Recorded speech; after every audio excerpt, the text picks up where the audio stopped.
ह्या ट्रेनच्या इंजिनला प्रत्येक तासाला ढकलावं लागतं आणि मग ती अशी धावते. मी आहोत आता लेक डिस्ट्रिक्टच्या कंट्री साईडला आणि इथे खूप साऱ्या मेंढ्या होत्या. इकडे मेंढपाळन खूप चालतं हे लक्षात आलं. ही ट्रेन अगदी माझ्या मुलाच्या उंचीची आहे असं वाटत होतं की खेळण्यातली ट्रेन आहे की काय, पण याचे सुद्धा तिकीट्स होते.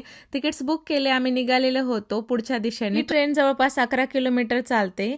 रावेनग्लास ते डेलगार्थ अशा प्रकारचा हिचा प्रवास असतो आणि आम्ही तिथे उतरलो.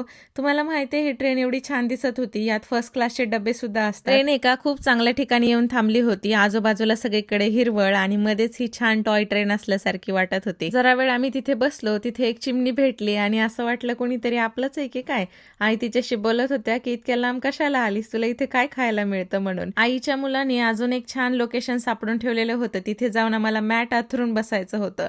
पण जाताना तुम्हाला सांगू सगळीकडे नुसता डोंगर, हिरवळ आणि पाणी होतं, जणू काय आम्ही फॉरेस्ट बाथ घेतोय म्हणून. एवढ्या दाट झाडीतून आम्ही चाललेलो होतो, पण यातलं एक सुद्धा झाड ओळखीचं वाटत नव्हतं. इथे लिंबाचे, आंब्याचे, पेरूचे, सीताफळीचे, करवंद असे कुठल्याच प्रकारची झाडं नव्हते.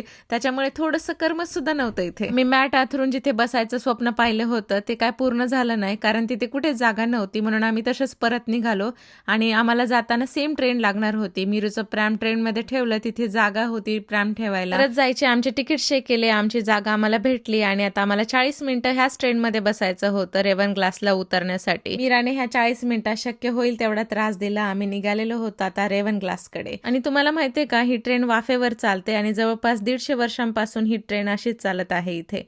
लोकेशन पाहिजे असेल तर मला कमेंट करा आणि आजचा व्हिडिओ पाहिल्याबद्दल थँक्यू सो मच.